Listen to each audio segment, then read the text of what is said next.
L'intelligence artificielle touche naturellement tous les secteurs, toutes les industries, mais plus particulièrement celui de la communication d'entreprise, et ce pour deux raisons. D'un côté, le contenu est au cœur de la communication d'entreprise et c'est donc un terrain de jeu naturel pour l'intelligence artificielle. Et puis, de l'autre, il y a le fait que les entreprises ont toujours eu des difficultés à investir sur la communication d'entreprise. Et donc, il y a beaucoup d'attentes et d'espoir sur le fait que l'intelligence artificielle va permettre de délivrer davantage avec des budgets qui sont toujours contraints.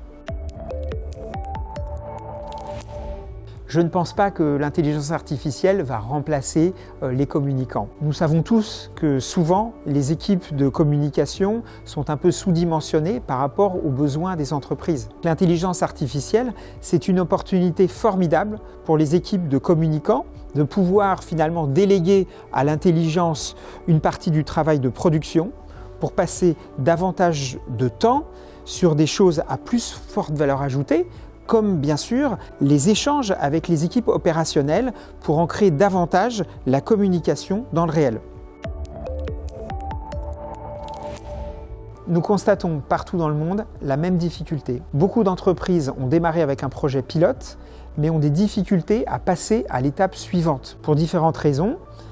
D'abord parce qu'il y a une résistance un peu naturelle au changement qui s'applique à l'intelligence artificielle. Ensuite parce qu'il y a des difficultés à mesurer précisément le retour sur investissement. Et puis il y a des risques naturels qui émergent et donc il est logique d'avoir une certaine appréhension face à ces risques. Nous avons rassemblé des experts qui permettent de mieux comprendre à la fois ces difficultés et puis aussi de donner des pistes pour adresser ces difficultés et passer à l'étape suivante dans l'adoption de l'intelligence artificielle. Bain & Company qui a une expertise incroyable parce qu'ils ont été beaucoup sollicités partout dans le monde sur ces problématiques.